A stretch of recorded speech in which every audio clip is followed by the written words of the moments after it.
So ತುಂಬ ಸ್ಟೂಡೆಂಟ್ಸ್ಗಳ ಒಂದು request ಇತ್ತು, ಸರ್ 9th ಅಲ್ಲಿ SA1 ಕ್ವಶನ್ ಪೇಪರ್ ಹಾಕಿ ಅಂತ. ಯಾಕಂದರೆ ಎಲ್ಲ ವಿಷಯಗಳ ಕ್ವಶನ್ ಪೇಪರ್ಸ್ಗಳನ್ನು ಹಾಕಿದ್ದೀವಿ ಮತ್ತು ಎಲ್ಲ ಕ್ವಶನ್ ಪೇಪರ್ಸ್ಗಳು ಹುಡುಗರಿಗೆ ತುಂಬಾ ಬೆನಿಫಿಟ್ ಆಗಿದ್ದಾವೆ. ಸೊ ಅದಕ್ಕಾಗಿ ಇವತ್ತು ಕೂಡ ತುಂಬ ಚೆನ್ನಾಗಿರ್ತಕ್ಕಂಥ ಒಂದು ಉತ್ತಮ ಪ್ರಶ್ನೆಗಳಿರ್ತಕ್ಕಂಥ ಕ್ವಶನ್ ಪೇಪರ್ಸನ್ನು ತಂದಿದ್ದೀವಿ. ಸೊ ಕ್ವಶನ್ ಪೇಪರ್ ಬಿಡಿಸಿದ್ದೇ ಆದರೆ, ಪ್ರಶ್ನೆಗಳನ್ನು ನೋಡ್ಕೊಂಡಿದ್ದೇ ಆದರೆ ಒಂದು 30-35 ಅಂಕದ ಪ್ರಶ್ನೆಗಳು ಖಂಡಿತವಾಗಿ ನಿಮ್ಮ ಪರೀಕ್ಷೆಯಲ್ಲಿ ಬಂದೇ ಬರ್ತವೆ. ವಿಡಿಯೋನ ಲೈಕ್ ಮಾಡಿ. ನೀವು ಬಳಸ್ತಕ್ಕಂಥ ಸೋಷಿಯಲ್ ಮೀಡಿಯಾ ಪ್ಲಾಟ್ಫಾರ್ಮ್ಗಳಲ್ಲಿ ಈ ಲಿಂಕನ್ನು ಹೆಚ್ಚು ಶೇರ್ ಮಾಡಿ. ಫಸ್ಟ್ ಟೈಮ್ ನೋಡ್ತಿದ್ರೆ ಚಾನಲನ್ನು ಸಬ್ಸ್ಕ್ರೈಬ್ ಜೊತೆಗೆ ಬೆಲ್ ಐಕಾನನ್ನು ಅವಶ್ಯವಾಗಿ ಒತ್ತಿ.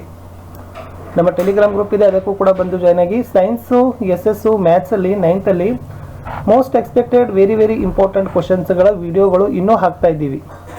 ಅವುಗಳನ್ನು ವೇಟ್ ಮಾಡಿ. ನಿಮ್ಮ SA1 ಎಕ್ಸಾಮಿನೇಷನ್ಗೆ ತುಂಬ ಬೆನಿಫಿಟ್ ಆಗ್ತದೆ. ಈಗಾಗಲೇ ನಾವು ಕನ್ನಡ, ಇಂಗ್ಲೀಷ್, ಹಿಂದಿಯಲ್ಲಿ ಹಾಕಿದ್ದೀವಿ. ಸೊ ತುಂಬಾ ಸ್ಕೋರ್ ಆಗದ ಮಾರ್ಕ್ಸ್ಗಳು, ಕ್ವಶನ್ಸ್ಗಳು ಬಂದಿದ್ದಾವೆ. ಸೊ 9th ಅಲ್ಲಿ ಸೈನ್ಸ್ ನೋಡೋಣ ಕ್ವಶನ್ ಪೇಪರನ್ನು. ಸೊ ಫಸ್ಟ್ 8 ಕ್ವಶನ್ಸ್ಗಳಿದ್ದಾವೆ. ಅವು ಮಲ್ಟಿಪಲ್ ಚಾಯ್ಸ್ ಕ್ವಶನ್ಸ್ ಇರ್ತಾವೆ. ಸಸ್ಯಗಳಲ್ಲಿ ಕೋಶ ಭಿತ್ತಿಯು ಈ ವಸ್ತುವಿನಿಂದಾಗಿದೆ: ಲ್ಯಾಕ್ಟೋಸ್, ಅಮೈಲಸ್, ಸೆಲ್ಯುಲೋಸ್, ಲೇಪೈಸ್. ಈ ಕಣದಂಗವನ್ನು ಜೀವಕೋಶದ ಆತ್ಮಹತ್ಯಾ ಸಂಚಿ ಅಂತ ಕರಿತೀವಿ: ಮೈಟ್ರೋಕಾಂಡ್ರಿಯಾ, ಲೈಸೋಸೋಮ್, ಗಾಲ್ಗಿ ಸಂಕೀರ್ಣ, ಎಂಡೋಪ್ಲಾಸ್ಮಿಕ್ ರೆಟಿಕ್ಯುಲಮ್.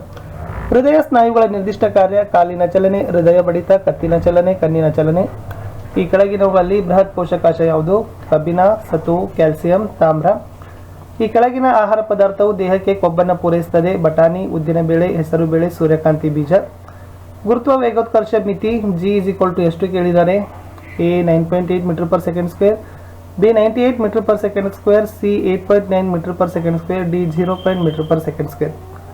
ಸಂವೇಗದ SI ಏಕಮನ್ನು ಕೇಳಿದ್ದಾರೆ: kg metre per second, MBAR square, MBAR kg. ರಕ್ತನಾಳಗಳು, ಶ್ವಾಸಕೋಶದ ಗಾಳಿಗೂಡುಗಳಲ್ಲಿರುವ ಅಂಗಾಂಶ ಕೇಳಿದ್ದಾರೆ: ಅನುಲೇಪಕ ಅಂಗಾಂಶ, ಸ್ನಾಯು ಅಂಗಾಂಶ, ನರ ಅಂಗಾಂಶ, ಮೃದ್ವಸ್ವಿ ಅಂಗಾಂಶ. ಕ್ವಶನ್ಸ್ ನೋಡಿದ ಕೂಡಲೇ ಅದರಲ್ಲಿ ಯಾವುದು ಸರಿಯಾಗಿರ್ತಕ್ಕಂಥ ಆಪ್ಷನ್ ಇದೆ ಅನ್ನೋದನ್ನು ಬರೀಬೇಕಿತ್ತು ಅಷ್ಟೇ. ಅದು 8 ಪ್ರಶ್ನೆಗಳು. ಇನ್ನು ಒಂದೇ ವಾಕ್ಯದಲ್ಲಿ ಉತ್ತರ ಬರಲಿಕ್ಕೆ 8 ಕ್ವಶನ್ಸ್ಗಳಿದ್ದಾವೆ. ಒಂದೊಂದಕ್ಕೆ 1 ಅಂಕ, ಒಟ್ಟು 8 ಮಾರ್ಕ್ಸ್. 25 ಡಿಗ್ರಿ ಸೆಲ್ಸಿಯಸ್ ಅನ್ನು ಕೆಲ್ವಿನ್ಗೆ ಪರಿವರ್ತಿಸಿ ಮೇಜನ್ನ ಘನ ವಸ್ತು ಅಂತ ಹೇಗೆ ಸಮರ್ಥಿಸ್ತೀರಿ? ಜೀವಕೋಶದ ಶಕ್ತಿ ಕೇಂದ್ರ ಅಂತ ಕರೆಯಲ್ಪಡುವ ಕಣದಂಗ ಯಾವುದು? xylem ಅಂಗಾಂಶದ ಕಾರ್ಯ ಏನು? ತೆಂಗಿನಕಾಯಿ ಸಿಪ್ಪೆ ಯಾವ ಅಂಗಾಂಶದಿಂದ ಉಂಟಾಗಿದೆ? ದನಗಳ ಸಾಕಾಣಿಕೆ ಲಾಭದಾಯಕವಾಗಿದೆ ಏಕೆ? ಸಂಕರಣ ಅಂದ್ರೆ ಏನು? ಯಾವ ಸಂದರ್ಭದಲ್ಲಿ ಒಂದು ಕಾಯದ ಸರಾಸರಿ ವೇಗ ಮತ್ತು ಸರಾಸರಿ ಜವ ಒಂದೇ ಆಗಿರ್ತದೆ? ಈ ಪ್ರಶ್ನೆಗಳನ್ನ ಒಂದು ವಾಕ್ಯದಲ್ಲಿ ಉತ್ತರಗಳನ್ನು ಬರೀಬೇಕು. ಇನ್ನು ನೆಕ್ಸ್ಟ್ 2 ವಾಕ್ಯಗಳಲ್ಲಿ ಉತ್ತರಿಸಿರಿ. ಒಟ್ಟು 8 ಪ್ರಶ್ನೆ, ಒಂದೊಂದಕ್ಕೆ 2 ಅಂಕ, ಒಟ್ಟು 16 ಅಂಕ. ದ್ರವ್ಯದ ಕಣಗಳ ಗುಣಗಳನ್ನು ಬರೆಯಿರಿ. ಬೇಸಿಗೆ ಕಾಲದಲ್ಲಿ ನಾವು ಹತ್ತಿ ಬಟ್ಟೆನೇ ಏಕೆ ಧರಿಸಬೇಕು? ಈ ಕೆಳಗಿನವುಗಳನ್ನು ಬೇರ್ಪಡಿಸಲು ಯಾವ ಬೇರ್ಪಡಿಸುವಿಕೆ ತಂತ್ರಗಳನ್ನು ಬಳಸ್ತಾರೆ? ಉಪ್ಪಿನ ದ್ರಾವಣದಿಂದ ಉಪ್ಪು, ಮೊಸರಿನಿಂದ ಬೆಣ್ಣೆ, ನೀರಿನಿಂದ ಎಣ್ಣೆ, ಹೂದಳದಿಂದ ಪಡೆದ ಸಾರದಲ್ಲಿರುವ ವರ್ಣಕಗಳು. ನರಕೋಶದ ಚಿತ್ರವನ್ನು ಬರೀಬೇಕು. ಮೋಸ್ಟ್ ಇಂಪಾರ್ಟೆಂಟ್ ಇದೆ. ಆಮೇಲೆ ದ್ರವ್ಯದ ಕಣಗಳು, ಇವು ಬಂದೇ ಬರ್ತಕ್ಕಂಥ ಕ್ವಶನ್ಸ್ಗಳು. ಒಂದು ಕಾಯ ಏಕರೂಪ ವೇಗೋತ್ಕರ್ಷ ಮತ್ತು ಏಕರೂಪವಲ್ಲದ ವೇಗೋತ್ಕರ್ಷದಲ್ಲಿದೆ ಎಂದು ಯಾವಾಗ ಹೇಳ್ತೀರಿ? 10 kg ದ್ರವ್ಯರಾಶಿ ಇರತಕ್ಕಂಥ ಡಂಬಲ್ 80 ಸೆಂಟಿಮೀಟರ್ ಎತ್ತರದಿಂದ ನೆಲಕ್ಕೆ ಬಿದ್ದಾಗ ಅದರಿಂದ ನೆಲಕ್ಕೆ ವರ್ಗಾಯಿಸಲ್ಪಡುವ ಸಂವೇಗ ಎಷ್ಟು? ಅದರ ಕೆಳಮುಖ ವೇಗೋತ್ಕರ್ಷ 10 ಮೀಟರ್ ಪರ್ ಸೆಕೆಂಡ್ ಸ್ಕ್ವೇರ್ ಅಂದಿಟ್ಟುಕೊಳ್ಳಿ.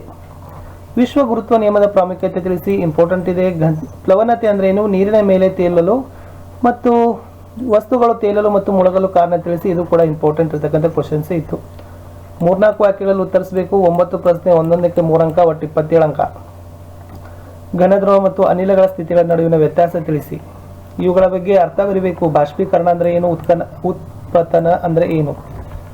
ಆಮೇಲೆ ಘನದ ದ್ರವನ ಗುಪ್ತೋಷ್ಣ, ಅದರ ಡೆಫಿನೇಷನ್ಸ್ ಬರೀಬೇಕು. ಒಂದು ಪರ್ಯಾಪ್ತ ದ್ರಾವಣವನ್ನು ತಯಾರಿಸಲು 36 ಗ್ರಾಂ ಸೋಡಿಯಂ ಕ್ಲೋರೈಡ್ ಅನ್ನು 100 ಗ್ರಾಂ ನೀರಿನಲ್ಲಿ 293 ಕೆಲ್ವಿನ್ ತಾಪದಲ್ಲಿ ವಿಲೀನಗೊಳಿಸಿದಾಗ ಅದೇ ತಾಪದಲ್ಲಿ ಆ ದ್ರಾವಣದ ಸಾರತೆಯನ್ನು ಕಂಡು ಹಿಡಿಯಿರಿ. ಆಂಶಿಕ ಆಸವನದ ಚಿತ್ರ ಬರೆದು ಭಾಗ ಗುರುತಿಸಿ. ಈ ಕೆಳಗಿನ ಕಣದಂಗಗಳ ಕಾರ್ಯಗಳನ್ನು ತಿಳಿಸಬೇಕು. ಗಾಲ್ಗಿ ಸಂಕೀರ್ಣ, ಕ್ಲೋರೋಫ್ಲಾಸ್ಟ್, ರಸದಾನಿಗಳು. ಸಸ್ಯದ ಬೆಳವಣಿಗೆ ಒಂದು ಭಾಗದಲ್ಲಿ ಕಂಡುಬರತಕ್ಕಂಥ ಅಂಗಾಂಶ ಯಾವುದು? ಅದರ ವಿಧಗಳನ್ನು ಹೆಸರಿಸಿ. 5 ಮೀಟರ್ ಪರ್ ಸೆಕೆಂಡ್ ಸ್ಕ್ವೇರ್ ವೇಗದೊಂದಿಗೆ ಕಲ್ಲೊಂದನ್ನು ನಡರ ಮೇಲ್ಮುಖವಾಗಿ ಎಸೆಯಲಾಗಿದೆ. ಕೆಳಮುಖ ದಿಕ್ಕಿನ ಚಲನೆಯಲ್ಲಿ ಅದು 10 ಮೀಟರ್ ಪರ್ ಸೆಕೆಂಡ್ ಸ್ಕ್ವೇರ್ ವೇಗೋತ್ಕರ್ಷ ಹೊಂದಿದ್ರೆ ಕಲ್ಲು ತಲುಪಿದ ಗರಿಷ್ಠ ಎತ್ತರ ಹಾಗೂ ಅಲ್ಲಿಗೆ ತಲುಪಲು ತೆಗೆದುಕೊಂಡ ಕಾಲ ಎಷ್ಟು? ಚಲನೆಯ ಮೊದಲನೇ ನಿಯಮ ಬರೀಬೇಕು. ಚಲಿಸ್ತಕ್ಕಂಥ ಬಸ್ಗೆ ತಕ್ಷಣ ಬ್ರೇಕ್ ಹಾಕಿದಾಗ ಅದು ನಿಚ್ಚಲ ಸ್ಥಿತಿಗೆ ಬರ್ತದ?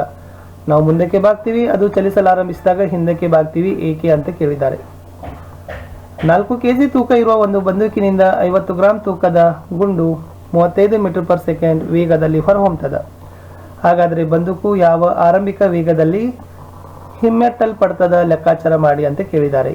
ಸಸ್ಯ ಜೀವಕೋಶದ ಚಿತ್ರ ತೆಗಿಬೇಕು, ಭಾಗ ಗುರುತಿಸಬೇಕು. ಕ್ಲೋರೋಪ್ಲಾಸ್ಟ್, ಮೈಟ್ರೋಕಾಂಡ್ರಿಯಾ, ಕೋಶ ಕೇಂದ್ರ, ಕೋಶ ಭಿತ್ತಿ 4 ಅಂಕದಿದೆ, ಮೋಸ್ಟ್ ಇಂಪಾರ್ಟೆಂಟ್. ಸಂಯುಕ್ತ ಮೀನು ಸಾಕಣೆ ಅನುಕೂಲಗಳನ್ನು ಬರೀಬೇಕು. ಸಸ್ಯ ಸಂಪತ್ತು ಅಂದ್ರೇನು, ಜೇನು ಉತ್ಪಾದನೆಗೆ ಇದು ಹೇಗೆ ಸಂಬಂಧಿಸಿದೆ. ಚಲನೆಯ 3 ಸಮೀಕರಣಗಳನ್ನು ಬರೆದು ದೂರ ಕಾಲ ನಕ್ಷೆಗಳನ್ನ ಬಿಡಿಸಬೇಕು. ಇಲ್ಲಿ ಡಾಟಾ ಕೊಟ್ಟಿದ್ದಾರೆ, ದೂರ ಕಾಲ ಎಷ್ಟಿದೆ ಅದನ್ನು. ಸೊ ತಾವುಗಳು ಏನು ಮಾಡಬೇಕು, ಅದಕ್ಕೆ ಸಂಬಂಧಪಟ್ಟಂತೆ ನಕ್ಷೆಗಳನ್ನು ಬಿಡಿಸಬೇಕು. ನೂಕು, ಬಲ, ಒತ್ತಡ ಅಂದ್ರೆ ಏನು, ಅವುಗಳ ಏಕಮಾನ ಬರೀಬೇಕು. ಇದು ಇಂಪಾರ್ಟೆಂಟ್ ಇದೆ, ಇದರಿಂದ ಕ್ವಶನ್ಸ್ ಒಂದೇ ಬರ್ತಾವೆ. ಆರ್ಕಿಮಿಡಿಸ್ ತತ್ವದ ಅನ್ವಯಗಳು, ಇಲ್ಲಿಂದನೂ ಕೂಡ ಕ್ವಶನ್ಸ್ ಬರ್ತಾವ. 5 ಅಂಕಕ್ಕೆ 1 ಕ್ವಶನ್ ಕೇಳಿದರೆ. ದ್ರಾವಣ ಅಂದ್ರೆ ಏನು, ದ್ರಾವಣದ ಗುಣಗಳು, ಮಿಶ್ರಣ ಮತ್ತು ಸಂಯುಕ್ತಗಳ ನಡುವಿನ ವ್ಯತ್ಯಾಸಗಳನ್ನ ಬರೆಯಿರಿ ಅಂತ ಇತ್ತು. ಇಲ್ಲಿ ನಾವು ಒಂದು ಸೈನ್ಸಲ್ಲಿ ಇದು ಮಾಡೆಲ್ ಕ್ವಶನ್ ಪೇಪರ್ ಇತ್ತು. ಇನ್ನು ನಾವು ಮೋಸ್ಟ್ ಎಕ್ಸ್ಪೆಕ್ಟೆಡ್ ನಿಮ್ಮ ಪರೀಕ್ಷೆಗೆ ಬಂದೇ ಬರ್ತಕ್ಕಂಥ ಕ್ವಶನ್ಸ್ಗಳು ಯಾವುವು ಅನ್ನೋದನ್ನು ನೆಕ್ಸ್ಟ್ ವಿಡಿಯೋದಲ್ಲಿ ಹಾಕ್ತೀವಿ. ಆ ಕ್ವಶನ್ಸ್ ಪೇಪರ್ಸು ತುಂಬಾ ಬೆನಿಫಿಟ್ ಆಗಿರ್ತಕ್ಕಂಥ ವಿಡಿಯೋ, ಯಾಕಂದರೆ ಅಲ್ಲಿಂದ ಕ್ವಶನ್ಸ್ಗಳು ಬಂದೇ ಬರ್ತವೆ. ಯಾಕಂದ್ರೆ ನಮಗೆ ಗೊತ್ತು ಯಾವ ಏರಿಯಾದಿಂದ ಯಾವೆಲ್ಲ ಪಾಠಗಳಿಂದ ಯಾವ ಮುಖ್ಯಾಂಶಗಳಿಂದ ಕ್ವಶನ್ಸ್ಗಳು ಬರ್ತಾವಂತ. ಸುಮ್ಮನೆ ಬೇಕಾಬಿಟ್ಟಿ ಎಲ್ಲ ಓದೋದಕ್ಕಿಂತನೂ ಕೂಡ ಪರೀಕ್ಷೆಗೆ ಬರ್ತಕ್ಕಂಥ ಅಂಶಗಳನ್ನು ಓದಿದ್ರೆ ಸ್ಕೋರ್ ಆಗ್ತದ ಅಂತ ಹೇಳ್ಬೋದು. ಸೊ ಅದಕ್ಕಾಗಿ ದಯಮಾಡಿ ವಿಡಿಯೋಗಳನ್ನು ಲೈಕ್ ಮಾಡಿ. ನೀವು ಬಳಸ್ತಕ್ಕಂಥ ಸೋಷಿಯಲ್ ಮೀಡಿಯಾ ಪ್ಲ್ಯಾಟ್ಫಾರ್ಮ್ಗಳಲ್ಲಿ ಇವುಗಳ ಲಿಂಕ್ಗಳನ್ನು ಹೆಚ್ಚು ಶೇರನ್ನು ಮಾಡಬೇಕು. ನಾವು ಎಸ್ ಕ್ವಶನ್ ಪೇಪರ್ಗಳನ್ನು ಹಾಕಿದ್ದೀವಿ, ಅದನ್ನು ನೋಡಿ. ಆಮೇಲೆ ಮುಂದೆ ಇದೇ ರೀತಿಯಾಗಿರ್ತಕ್ಕಂಥ ಒಂದು SS ಮತ್ತು ಸೈನ್ಸಲ್ಲಿ, ಮ್ಯಾಥಮೆಟಿಕ್ಸಲ್ಲಿ ವೆರಿ ಇಂಪಾರ್ಟೆಂಟ್ ಕ್ವಶನ್ ಸೀರೀಸ್ಗಳನ್ನು ಹಾಕಿದ್ದೀವಿ. ಸೊ ನೋಡಿ, ಆ ಕ್ವಶನ್ಸ್ಗಳನ್ನು ಹೋಗುವಾಗ ಪ್ರಿಪ್ರೇಷನ್ ಮಾಡ್ಕೊಂಡು ಹೋಗಬೇಕು. ಎಲ್ಲ ಪ್ರಶ್ನೆಗಳಿಗೆ ಉತ್ತರಗಳನ್ನು ನಾವು ಇಲ್ಲಿ ಸಿದ್ಧಪಡಿಸಲಿಕ್ಕೆ ಆಗೋದಿಲ್ಲ, ಯಾಕಂದರೆ ಎಲ್ಲ ಕ್ಲಾಸಸ್ಸು ನೋಡಬೇಕು, 8th ನೋಡಬೇಕು, 9th ನೋಡಬೇಕು, 10th ನೋಡಬೇಕು. ಓಕೆ, ಸೊ ಆ ಕಾರಣಕ್ಕಾಗಿ ಎಲ್ಲೋ ಸ್ವಲ್ಪ ಇದನ್ನ ಆಗ್ತದೆ. ಬಟ್ ನೀವುಗಳು ಏನು ಮಾಡಬೇಕಪ್ಪ ಅಂತಂದರೆ ಆ ಕ್ವಶನ್ಸ್ಗಳನ್ನ ಸ್ವಲ್ಪ 1-2 ಸಲ ಉತ್ತರವನ್ನು ನೋಡ್ಕೊಂಡು ಹೋಗಿದ್ರೆ ಸಾಕು. ಸೊ ಪ್ರೊಬಬಿಲಿಟಿ ಆಗಿರ್ತಕ್ಕಂಥ, ಸೊ ನೀವು ಖಂಡಿತವಾಗಿ ಅಲ್ಲಿಂದ ಕ್ವಶನ್ಸ್ಗಳು ನೋಡ್ತೀರಿ, ಬಂದೇ ಬರ್ತವೆ. ಸೊ ನಿಮ್ಮ ಪರೀಕ್ಷೆಗಳಿಗೆ ಆಲ್ ದ ಬೆಸ್ಟ್. ಯಾಕಂದರೆ ನಮಗೆ ಇಂಗ್ಲೀಷ್, ಕನ್ನಡ ಮತ್ತು ಹಿಂದಿಯಲ್ಲಿ ತುಂಬ ಚೆನ್ನಾಗಿ ರಿವ್ಯೂ ಕೊಟ್ಟಿದ್ದಾರೆ, ಹುಡುಗರು ಹೇಳಿದರು. ಸೊ ತುಂಬಾ ಕ್ವಶನ್ಸ್ ಬಂದಿದ್ದು ಸರ್ ಅಂತ. ಸೊ ಇನ್ನೂ 3 ವಿಷಯ ಇದ್ದಾವೆ, ಅದಕ್ಕೂ ಕೂಡ ನಮ್ಮ ವಿಡಿಯೋಗಳಿಂದ ಕ್ವಶನ್ಸ್ಗಳಿಂದ ಬರ್ತಾವೆ ಅಂತ ಹೇಳ್ತಾ. ಸೊ ಮತ್ತೆ ಸಿಗುವ, ನಾನು ಹೊಸ ವಿಡಿಯೋದಲ್ಲಿ ಸಿಗ್ತೀನಿ. ಅಲ್ಲಿವರೆಗೂ ಬಾಯ್.